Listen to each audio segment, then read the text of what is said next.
Hello, and welcome to Alternate Futures. I'm Willie Bruce. I'll be your host here on this channel. We appreciate you checking in. Here at Alternate Futures, we'll be studying books, documentaries, magazine articles, movies, and music, and studying each piece, looking for 3 to 5 main ideas that we call life-building philosophies.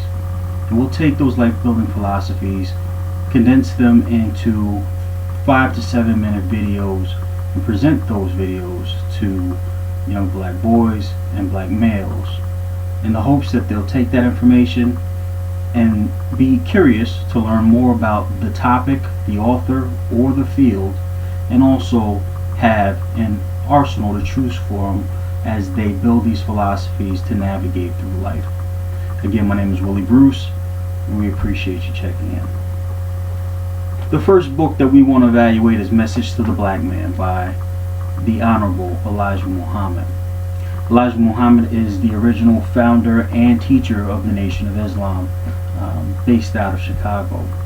Elijah Muhammad is the teacher of the current leader, the Honorable Minister Louis Farrakhan, who some of you may be familiar with. In Message to the Blackman, Elijah Muhammad covers a wide variety of topics.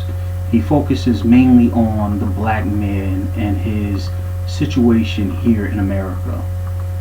It's a book that is jam-packed with information that can be applied on a micro level, which is the daily lives of you and I, and smaller topics, and a macro level. That macro level being our community, the nation, the world, to an extent. And that's the mark of a true work of art, when you have the principles contained in that book that can be applied on both the micro and macro level. This book certainly does that. Elijah Muhammad starts with the first idea, which is the original man. An original man is in the beginning of the book, and Elijah Muhammad discusses the rightful place of the black male, the black man, in the world, and that is first. That's first. He talks about how the black man was the original male on Earth, how the oldest known remains on Earth are black, and found in Africa. He discusses the treatment of the black man in America and the mistreatment of the black man in America, and also discusses personal responsibility and how, in spite of the treatment that we receive here in this country, how we still have a responsibility to remember who we are, the original man, first, and behave as such. Behave with the amount of dignity and uprightness that any first or originator typically is due. It's a wonderful idea, and it speaks directly to a life-building philosophy, walking through life knowing your worth and your value. That's something that that most people will not dispute. The second idea that he gets into is the idea of self. And when he discusses self, there are 3 main ideas that underlie the idea of self, which is first, love thyself. There isn't a lot that people can do without a true and genuine love for thyself. You have to love thyself in order to move forward, usually, because most people, when they move forward, it's as a result of a desire to improve the lot for self. So a love of thyself is critical. Second is to do for self first. Do for self first, which is help yourself first before anyone else, and help yourself without expecting any assistance from anyone else, or before accepting assistance from anyone else.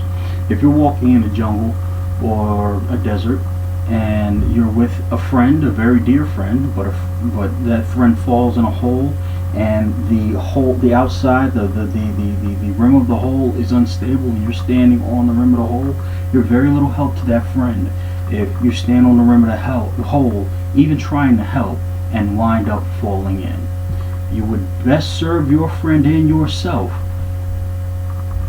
even if it means walking away from your friend, which neither one of you will be happy with. But you will best serve your friend and yourself if you evaluate, survey your surroundings, and then go off and get the tools necessary to be of assistance to your friend and yourself. Come back to your friend and pull your friend out of that hole. If you fall in a hole trying to help your friend, you are no help to yourself or your friend. That is the truth, literally, and it's also the truth in life. It's the truth in life. You're very little help to people who you're standing in a hole with. You must go out and obtain the tools necessary to come back and help people. You have to be able to help people from that space, not standing next to someone who's also in need of the same help. If you're in the same situation, it's difficult to help somebody out of that situation. The third idea under self is invest in self. Invest in self, and that means educating yourself, whether that means continuing your formal education or learning a trade, and investing in knowledge for yourself today so that you can apply it tomorrow. And that even goes back to the last example that we were discussing, which is you invest in yourself so that you can come back and help and give of yourself. It's difficult to give of a limited resource. You have to give, you have to learn and expand yourself so you have more to give. The third idea that Minister Muhammad discusses is civilized man, and he talks about what a civilized man is in his book. He asked the question, actually, what is a civilized man? And the civilized man, and as he discusses here, accepts his own. In order to be civilized, you must accept your own. You must accept those who look like you, who are like you, who are in a similar situation as you. In other words, your community. You have to accept those who look like you, talk like you, and will be treated like you to an extent. He also talks about teaching your own. Civilized men teach their own. That is how we continue our traditions. That is how we continue our civilization, is by sitting down and making sure that the individual behind us, so to speak, is receiving the education that the individual in front of us provided to us. It's a chain that should not be broken. It's a line that should not be interrupted. We must teach our own. And Minister Muhammad also discusses the woman here. And he says a civilized man protects his woman. And I couldn't be in any further agreement with that statement. He says a civilized man protects and elevates his woman. The black woman, contrary to some popular media today, perpetrated in our communities, the black woman is the mother of civilization and the mother of our community, and they deserve to be protected, respected, and elevated, because they are the vessel through which our community will continue. You have to respect that vessel. You have to care for and protect that vessel, or you will be no more. It's difficult for other communities to look at us. Part of the reason they have the disdain for us currently that they do is there's no apparent respect for the mother in our community. There's no apparent respect for the mother. It's difficult. You may or may not identify with this, but whenever you see an individual disrespect their mother, you lose a bit of respect for that individual. A lot of people like to blame it on a parent, and absolutely some of that is true, but at the same time, some people just can't help but lose a bit of respect for the individual doing the disrespecting as well. Well, it's the same thing on a community level. It's the same thing on a macro level, which is a word you'll hear me say a lot. On a macro level, other communities have trouble respecting the men in our community when we have so much disdain and disrespect for the black woman, which is where we all have come from. If you are here walking in this world, then you came through a woman. There's no one on earth right now who spontaneously jumped into creativity or creation. Everyone was brought here through the vessel of a woman, and we need to respect that. The black woman is the mother of our community, and we should protect, respect, and elevate them. That's what civilized men do. The fourth idea that the Honorable Elijah Muhammad gets into is self-development, and he has a 12-step program that he discusses here. And in that 12-step program, there are several what I'll call steps that he puts forth, saying that we should adhere to. One is pooling of resources. Another is making sure that our communities are safe places to live in.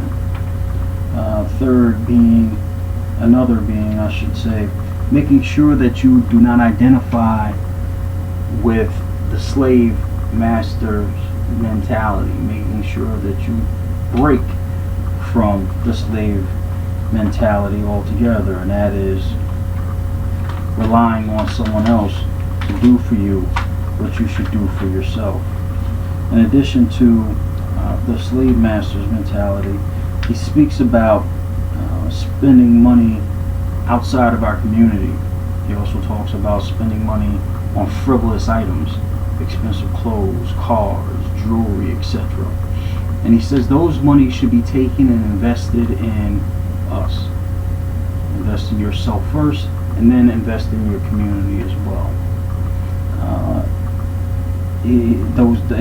Those qualities or those principles can also be applied on a micro as well as a macro level.